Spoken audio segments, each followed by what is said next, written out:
আমি একটা কথা বলতাম। কি কথা মামু কনছেন? ইয়া আমি আল্লাহরে বেশি ভালোবাসি, নবীজিরও আমি ভালোবাসি।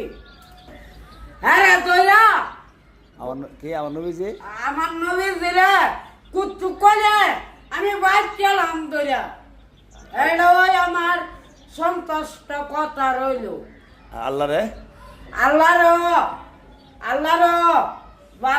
আল্লাহরে বেশি ভালোবাসি আমি। আল্লাহ রে কে কিছু কইলে?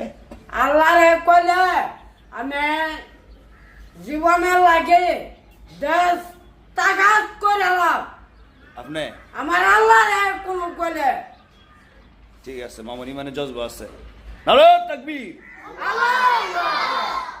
দিন ইসলাম, আনোয়ার মামা জিন্দাবাদ, আনোয়ার মামা, আনোয়ার মামা, আনোয়ার মামা।